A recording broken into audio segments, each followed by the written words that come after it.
almost 6,000 years after the Jewish people miraculously escaped the trauma and the oppression of the Egyptian regime, we now face another access of evil.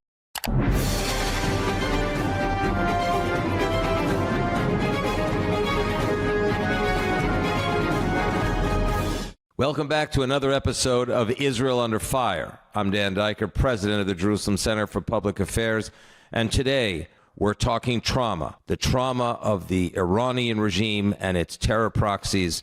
We're very happy to have on the program Dr. Irwin Mansdorf, a clinical psychologist and an expert in political psychology and the psychology of terror. Welcome, Irwin, to the program. Pleasure, Dan. Irwin, we are all things trauma today. We're almost 6,000 years after the mass trauma of hundreds of thousands of Jews miraculously having escaped with the help of the Almighty, of the oppression of the Egyptians, and today, just a couple of kilometers from where the Jews miraculously were liberated, nearly 6,000 years ago, there are more than 130 Jews who are held hostage in what is essentially an Egyptian political culture, but in a place called Gaza, just north of the Egyptian border. How serious is that event, the ongoing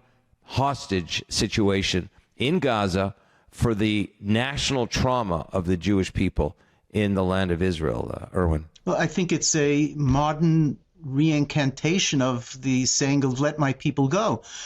Every year when we say let my people go, we don't have to go back thousands of years into Egypt to understand really what that means, because all of us have been connected to this saying by actually seeing it, as you said, just a couple of kilometers away, having people that have been held for months now. Not only are they held, we don't know anything about them. We don't know if they're alive. We don't know what conditions they're being held in. We know nothing. So the let my people go saying is something that really comes to life today for every Israeli, and it should come to life for every Jew in the world today. What is the nature of the trauma, let's say, for Israel? I mean, is there a sense from a psychological standpoint that all of Israel in a way feels kidnapped by the Hamas, the Palestinian branch of the Muslim Brotherhood, and they themselves have compared themselves to ISIS, they've compared themselves to Qaeda? Are they, in a collective sense, psychological sense, holding the entire nation of Israel hostage? No, absolutely. When we're speaking about the trauma of October 7th, it's best to think of it as, conceptualize it as circles of trauma. There's one large circle of trauma that every Israeli, everyone that experienced what happened on October 7th is in that. And within that large circle, there are little circles of other types of traumas, a circle of people that are kidnapped, people that have relatives that are kidnapped, people that have relatives that have been killed, people that have relatives that have been kidnapped and been released, people that lived in the border communities, people that lived in the towns near the border communities. These are all little circles of trauma within the larger circle of trauma that everyone has experienced. And sometimes these circles overlap. You have people that live in a border community that also have people that were kidnapped. So there's multi-layers to the trauma that everyone feels to one degree or another. What is your personal sense as a psychologist, having lived in Israel for many decades, about your personal trauma? What trauma do you carry with you every day as a professional taking care of a nation and individuals that are suffering from the worst psychological phenomenon since 1948? The trauma that people bring, personal traumas, is really related to their own personal history. And my personal history is that of a second-generation Holocaust survivor. If we're speaking about Passover, in my home, the Passover Seder was not really speaking about the trauma of Egypt or about the liberation of Egypt. The Seder in my home was always about what happened in Europe and the Holocaust. Every year we heard other stories. So both my parents, who went through different experiences, but both were Holocaust survivors, retold these stories from year to year. And this is something that became part of my identity, part of my family's identity, and part of how I look at everything through the prism of liberation of that time. So I don't have to go back to Egypt to feel what liberation is like. I look at it in my own family and understand the liberation that happened in the Holocaust. Similarly, I don't have to go back to understand the bitterness of the bitter herbs that we use as a symbol at the Passover Seder. I remember when I was in yeshiva as a young yeshiva student, one of my rabbis on before Passover was teaching us on the amount of matzah that one has to eat, the amount of wine one has to drink, and the amount of bitter herbs that one has to consume in order to fulfill the mitzvah of retelling the story of Egypt. And I remember one year at the Seder, I was really speaking with my father, and I said, you're not really eating enough bitter herbs. The amount of bitter herbs that you should be eating is this much, should be this many ounces, and this is what I learned from my rabbi. So you really have to do it in order to understand. Remember, he put down his wine, and he looked at me, and he pointed at me, and he says, you tell your rabbi that I experienced the real bitter herbs, speaking obviously about the Holocaust, and I don't need to have this amount in order to understand what it is. And that really spoke to me at the time and really brought to life that there are people that relive Egypt in every generation. And if we look at the people that are being held hostage in Gaza, the Egypt of today, they're the ones that will be re-experiencing the entire trauma of everything that happened to the Jewish people in Egypt and in other places as generations went on. So, I mean, that's my personal experience in terms of it, and everyone has their own personal way of looking at it. The Jews of the Soviet Union that came here experienced their release. The Jews of the Middle Eastern countries in '48 experienced their liberation. So it's a holiday that we all can relate to, and with the events of what's happening today in terms of what Iran is up to and what Iran's proxies are up to, especially in the north. People are not liberated. People are homeless and have been refugees in their own country for months. And this is a people that needs to be liberated from not being in their homes.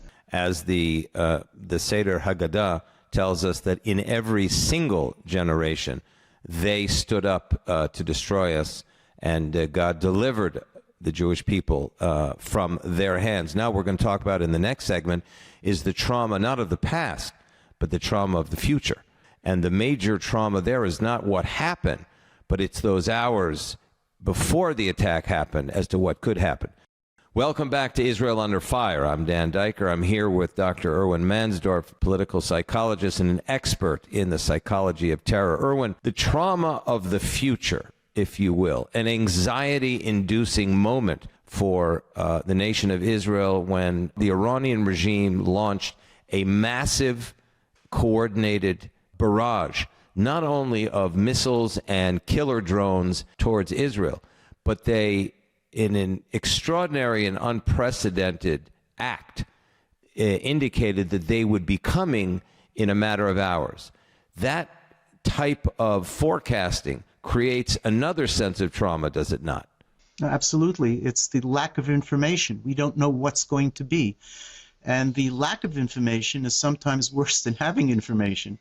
So that certainly produced anxiety in the entire country. And we saw that on the studios and on TV. Every studio was going nonstop, having different people speaking about what's going to happen, how it's going to happen, what could possibly be, and even having a timetable of when the various projectiles were being sent at us would actually hit. And the unknown is something that produces anxiety.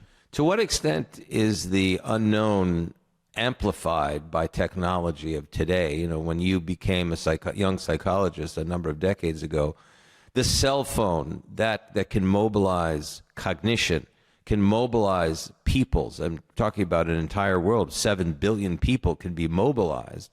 Certainly their psychology can be profoundly affected in a matter of seconds. Are we not living through trauma on steroids because of the immediacy of technology, the amplification of the applications of technology? Not only is everything present at every moment, everything is present everywhere people are.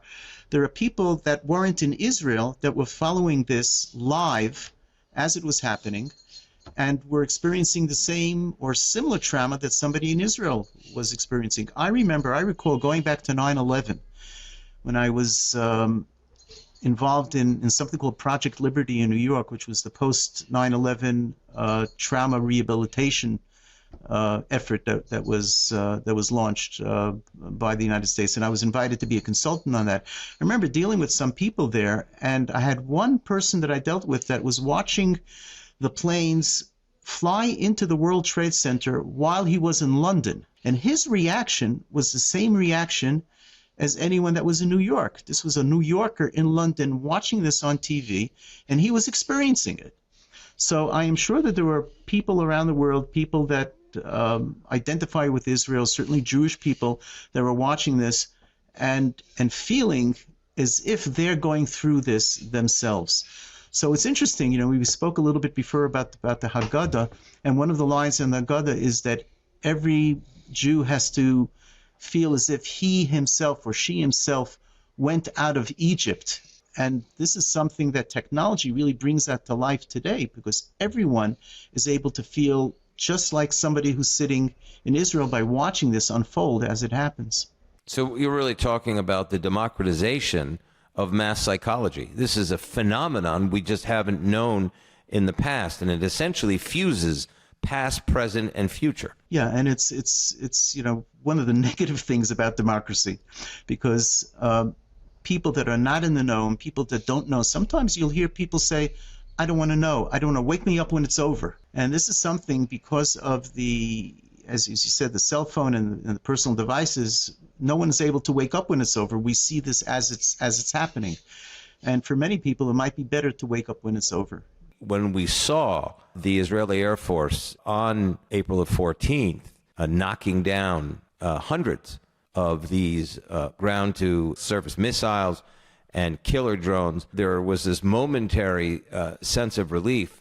But what it indicates, Irwin, is that we are in a different kind of war. Some people call it the war of the worlds, wars of civilization, and it has its own strategy of trauma, the strategy of psychological warfare that goes way beyond the traditional battlefield. So when we come back in our third segment, we're going to be talking about the Iranian access of evil, Hezbollah, Hamas, the Houthis, the Iranian militias in Iraq, in Yemen, and around the region, using psychological terror as a strategy of warfare on multiple battlefields. So stay with us.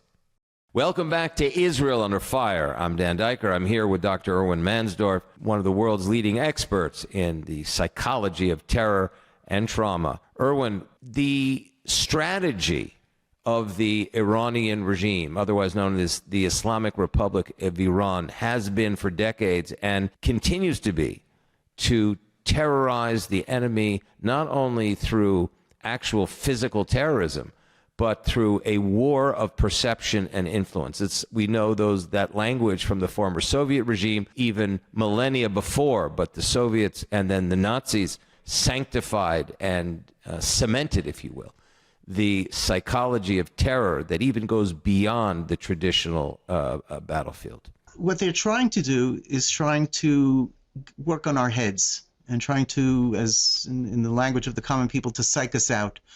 So they say things that actually, but the issue is that what they're saying is really true. When they say that the Zionist regime is an evil regime and the Zionist regime should be eradicated and wiped off the map, this is the truth. And this is something that, for some reason, not all democracies understand this, and not all governments in the world really believe what they're saying is true. Nor do they take it seriously, and therefore they don't take the Iranian regime's declaration from 1979, 45 years ago, until this very day, that the Israelis, in their view, that Israel is a cancer that needs to be eliminated, that Israel represents the Western corruption and what they call the arrogant powers, seeing the United States as the great Satan, Israel as the little Satan, and all of us have to be wiped out. The West doesn't really take that so seriously, and perhaps there's a lesson here to take it very seriously. Hopefully that will be so, but when you have over 300 projectiles being sent at you, and you still don't take it seriously, that indicates the problem. So you do see even some news reports that have come out after this unprecedented barrage on Israel that could have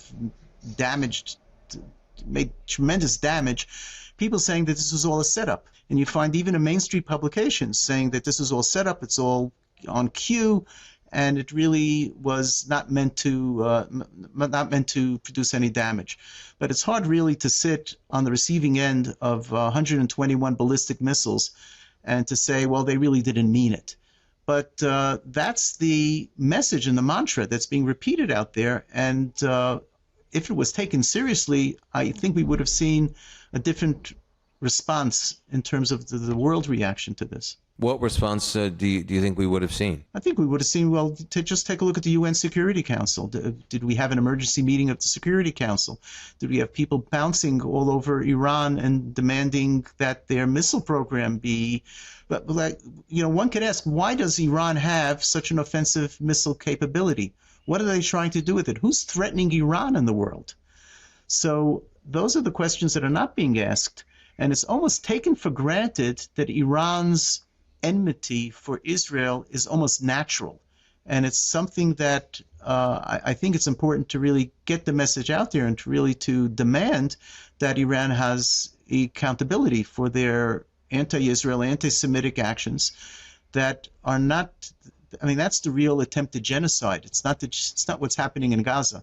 It's the attempt of Iran through itself, through its proxies, to destroy Israel and destroy the people. One of the ways that the Iranian regime is trying to destroy Israel is they've learned actually Chinese warfare, which is what they call the People's War, the war of societal warfare, to try to uproot the confidence of a people from the bottom up in order to really uproot collective self-confidence, collective sense of self, collective sense of virtue, of justice.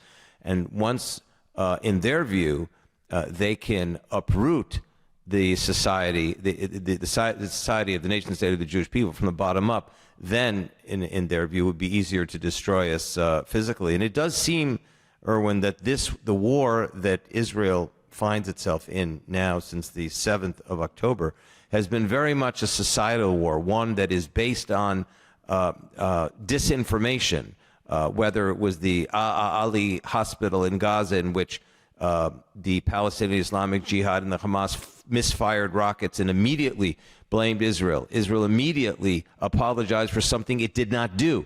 And that model happened again and again and again. Humanitarian aid that the Hamas steals, shooting their own people, blaming Israel. It creates a complete sense of psychological chaos among Israel, because democracies generally don't lie. It's asymmetry. It's exactly what you said. Democracies don't lie, but they are able to lie, and they're able to get away with it. So the asymmetry that we see in fighting, even though Israel has a superior military force when it comes to fighting Hamas, the Hamas has an advantage in terms of their asymmetric ability to lie, to say anything they want to say, and to get away with it. So while as Israelis, we have a military advantage, we have a psychological disadvantage at times because of the ability of Hamas to get away with everything that they're saying. But there's one other thing that I wanted to bring up. With all the negativity, there is a positive element to this, because it's almost like we've been inoculated against these things over the generations. There's a consciousness of inoculation that the Jewish people have undergone over millennia in terms of facing these types of things. And even in the short term of what we faced with the Palestinian terror, we've learned to cope with it. And that coping builds up some internal antibodies, psychological antibodies, to be able to go on and to deal with this. And I dare say that if some other democracy faced what we faced last week in terms of the barrage of missiles, you wouldn't see a return to the resilience of what we have in Israel that we see today. I would hazard a guess that if this happened in a place like the United States, this trauma would be a little bit deeper and would be a little bit long-lasting. You point to a very important point about collective resilience, Irwin, and I think as we wrap up this particular episode, we are brought back to 5,784 years ago, where the Jewish people witnessed psychological warfare lodged by the Almighty himself against the Egyptian people when he issued the 10 plagues. The 10 plagues were a perfect example of psychological operation and a physical punishment against Pharaoh, the Ahmadinejad, the Ali Khamenei of antiquity, and the Jewish people drew, to continue your analogy, drew confidence psychologically and physically and spiritually from the idea that from a transformative, transcendent God, that the evil would be wiped out and good would triumph. And we see that with the miraculous liberation of the Jewish people in Egypt, and perhaps we can draw that lesson and bring it forward 5,784 years later to our dark situation in Gaza and the difficult situation opposite the Iranian regime. Your final thought. I'm right on board with that, and I think we have to really keep in mind the final words of the Haggadah when it says next year in Jerusalem. Someone asked me yesterday, we're in Jerusalem, so why do we have to say next year in Jerusalem? And of course I added the thing next year in rebuilt Jerusalem. And rebuilt Jerusalem not only is in the physical sense, but it's in the spiritual sense of rebuilding the resilience that we've had over years, rebuilding the independence that we've had years ago, and to rebuilding and restoring some of the confidence that we had before October 7th. And hopefully with the return of our hostages and with the ability to really deal with all these evils that we have and return of people to their homes in the north and to the south, that is, in a sense, the next year in Jerusalem and the spiritual Jerusalem that we all need to experience and hopefully will. Absolutely. It's the freedom of our independent psychological health, our self-confidence as a people and individually. And for that last 22 minutes of international therapy, we owe you a great debt of thanks, Dr. Irwin Mansdorf, and we'll look forward to having you again on the show real soon. This has been Dan Diker, Israel Under Fire, and have a wonderful and safe Passover holiday and the rest of the days as we move forward here in Israel, the nation state of the Jewish people, in a sea of stormy weather here in the Middle East.